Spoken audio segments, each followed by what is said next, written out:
Olá pessoal, vamos dar continuidade ao meu treinamento Performance Índice. Nós vamos continuar no capítulo 2, falar sobre Order Índices B3, só que agora vamos fazer a parte 2 do vídeo, ok? Então vou começar falando sobre, vou criar um índice, no que eu devo me atentar antes de estar criando um índice, ok? Antes de criar um índice, é prudente tomar algumas decisões sobre a arquitetura que terão impacto de manutenção e disponibilidade. A seguir estão os recursos de gerenciamento que você deve considerar antes de estar criando um índice. Estime o tamanho do índice antes de criá-lo. Considere designar um espaço de tabelas apenas para índice, as nossas table spaces de índices.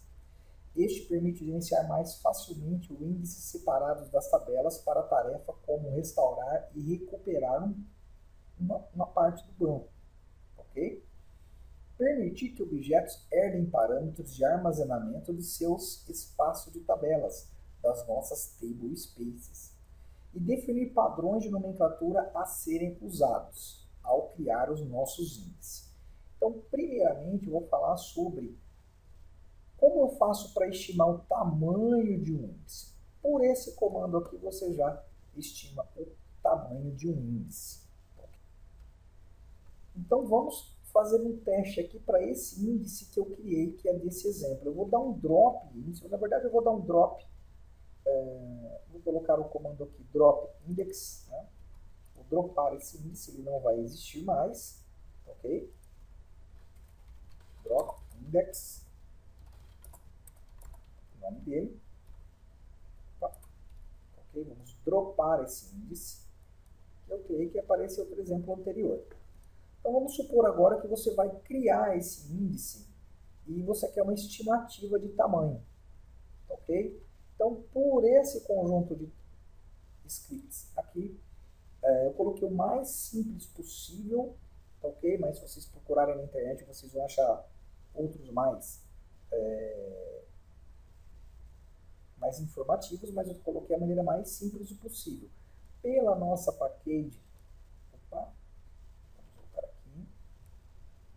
pela nossa package DBMS Space Create Index Cost, nós conseguimos fazer uma análise do tamanho desse índice jogando o resultado para essas duas variáveis aqui, ok? Então vamos executar.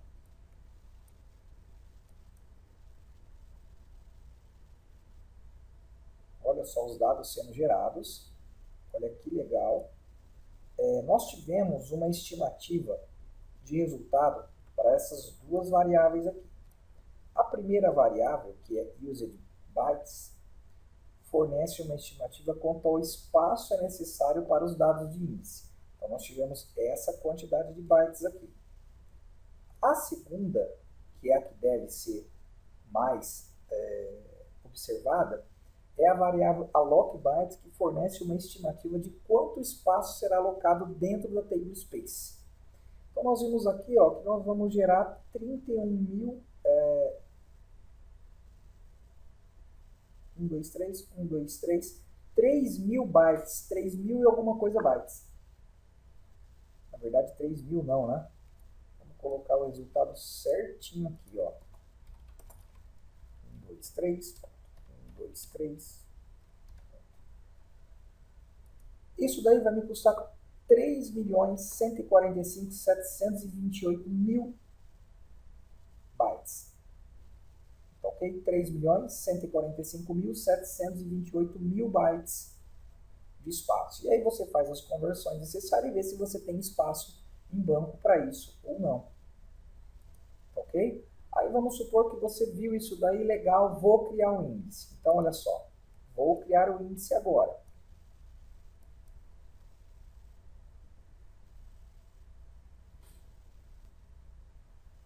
Índice criado. E eu posso, por essa select aqui, pessoal, analisar se realmente chegou perto a estimativa, né? Então não é um cálculo exato, é uma estimativa da criação de um índice. Olha só, pessoal, depois que eu criei o índice, ele bateu praticamente certinho, olha só. Aqui não está aparecendo para vocês, mas vou colocar, olha, ele bateu certinho o meu resultado, ó. A estimativa bateu certinho com o tamanho do índice.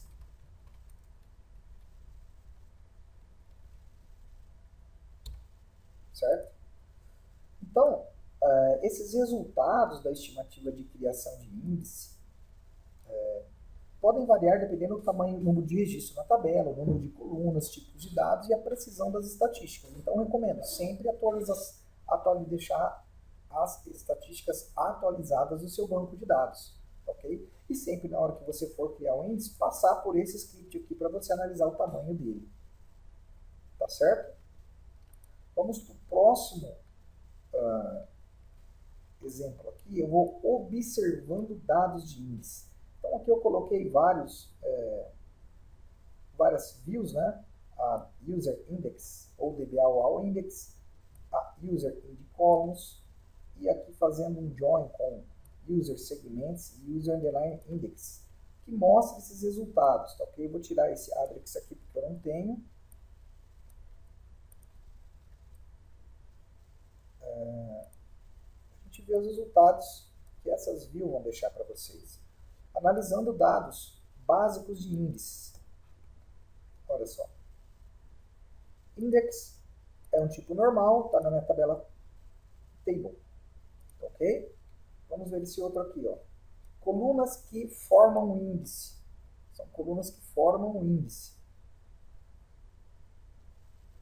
Opa. Aqui está erradinho a vírgula. São views administrativas para vocês observarem as colunas que criaram o índice. Ó. O índice Cost IDX2 da minha coluna First Name e a posição que a coluna está. Números e extents. O tamanho real para o meu índice, né?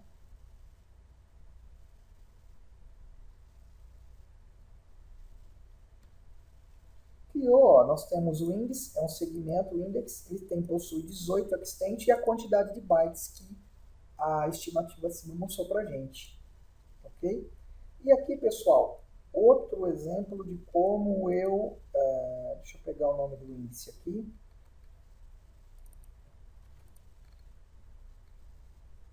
O código do índice, né? De repente você não tem o código de criação dele, você quer ter isso em mãos, usando a package dbms underline metadata.getDDL. Você pode pegar a DDL de vários objetos. E olha só, ao terminar de executar aqui embaixo, me trouxe o código de criação do índice. Ok?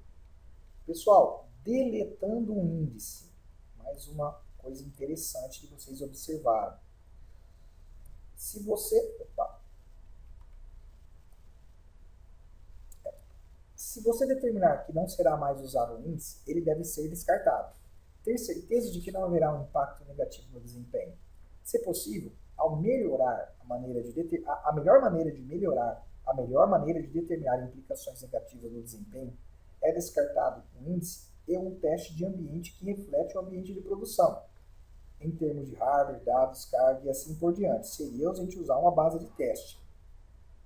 E se não é possível testar completamente, em seguida considere seguir um dos requisitos de procedimento antes de eliminar o índice. Ativar monitoramento por índice, se o índice ativo já vai estar monitorado, e colocar invisível ou inutilizado. Ok? Vamos voltar aqui para o nosso exemplo, olha só. Vou colocar o nome do índice aqui. Nas consultas eu estou usando ele, certo? Então vou pegar uma consulta aqui que eu sei que vai pegar esse select, vou voltar lá embaixo.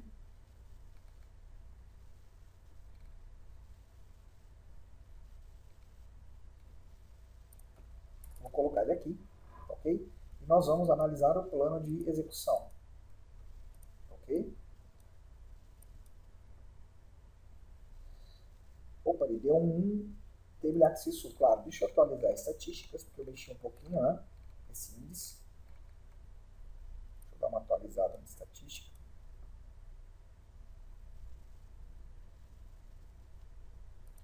Beleza, atualizei estatísticas. Agora eu vou voltar lá no meu índice. E vou fazer o meu plano de execução para ver. Opa.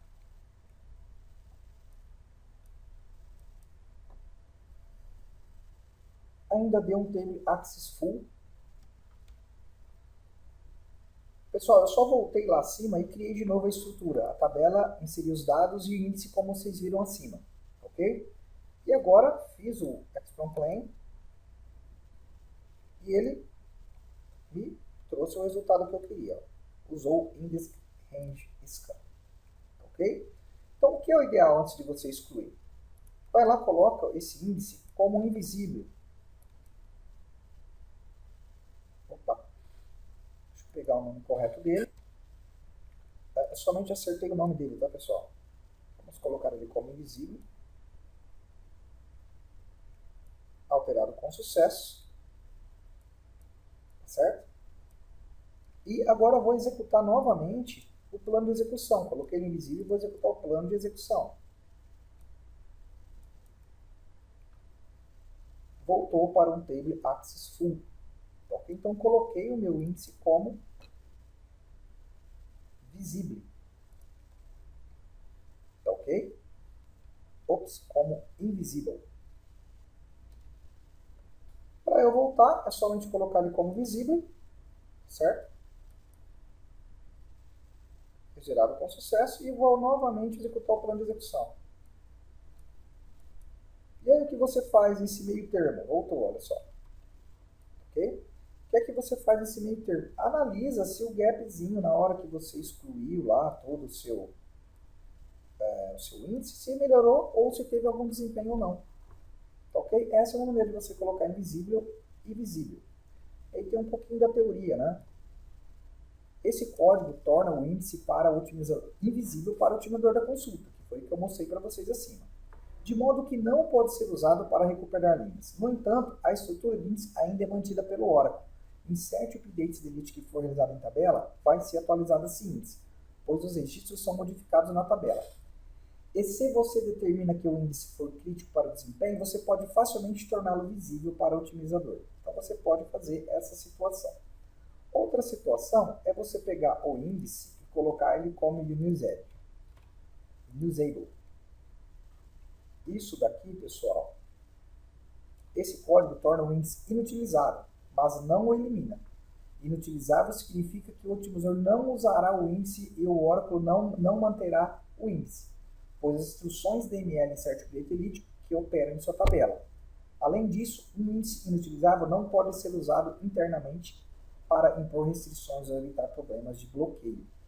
Então, se você colocar ele como inútil, ele não vai mais sofrer operações DML, né? Ele não vai mais ser usado para impor restrições ou evitar problemas de bloqueio. Tá certo? Para você voltar ele ao normal, só terminar o nome dele aqui, nós temos que fazer o nosso rebuild. Ok? Colocando ele em used. E para voltar ele, nós temos que reconstruir o índice. Tá certo? Reconstruído com sucesso. Tá ok, pessoal? Então, sempre eu utilizo muito colocar ele como invisível para eu ter uma noção se ele vai estar sendo performático ou não no meu select. Ok? Aqui, pessoal, um exemplo de table space, índice em table space. Eu não vou executar o script, eu vou só falar. Isso permite diferentes requisitos de backup e recuperação. Você pode querer a flexibilidade de fazer backup dos índices em uma frequência diferente das tabelas. Ou você pode optar por não fazer backup de índice, porque você sabe que pode recriá-lo eles. Isso é o que eu falo, é a gente separar table spaces de dados com table space de índice. Report data, report índice em arquivos de dados diferentes. Ok? Você está dividindo isso daí. Se você permitir que a tabela ou índice herde características de armazenamento das table space, ao usar a table space separada, você pode personalizar atributos de armazenamento para objetos criados dentro da table space. Tabelas e índices geralmente têm armazenamento diferente, né, como tamanho de extensão, criação de logs e assim por diante. Então, você jogando em tablespace diferente, você pode configurar a tablespace de índices com alguns parâmetros diferentes da tablespace de dados. Ok? E o terceiro item, ao executar relatórios de manutenção, às vezes é mais fácil gerenciar tabelas e índices quando o relatório tem seções separadas por tablespace. Você consegue administrar melhor porque ele vai separar esses relatórios por tablespace. E aí embaixo, dois exemplos, eu não vou executar, acho que não tem necessidade, para você criar esses esquemas. Aqui no exemplo, por exemplo, eu estou criando de data um size 10, uniforme size 1, e aqui eu estou criando um size de 500 MB com uniforme size 120K. Ok? Então você pode ter essa diferenciação em administração de tablespace. Aqui só falando sobre um pouco o que herda, né? Para a gente gravar bem o que herda, ele dando o parâmetro de armazenamento dos espaços de tabela, que são as notas tablespace. Ao criar uma tabela ou índice, há alguns detalhes técnicos relacionados aos tablespace a serem observados. Por exemplo, se você não especificar parâmetro de armazenamento ao criar tabelas e índices, a tabela e índice herdam os parâmetros de armazenamento das tablespace. Então, se você fazer uma divisão de tablespace e passar parâmetros para tablespace e criar índice no lugar de tabela no outro, ele vai respeitar o que você colocar em os parâmetros de tablespace. Tá ok? E aqui, pessoal, só uma dica de nomenclatura para você utilizar na hora de criação de índices. Nomes de índice de chave primária devem conter o nome da tabela e o prefixo FK. Então, são vários itens aí que, se você quiser seguir, você siga, ou você cria os seus próprios padrões. Ok? E aqui, pessoal, eu vou demonstrar para vocês um exemplo de falta de índice na foreign key. Ok? Isso vai dar lock. Tá certo? Eu vou criar essas duas tabelas de dados aqui. Vocês criem elas aí. Vocês podem criar também.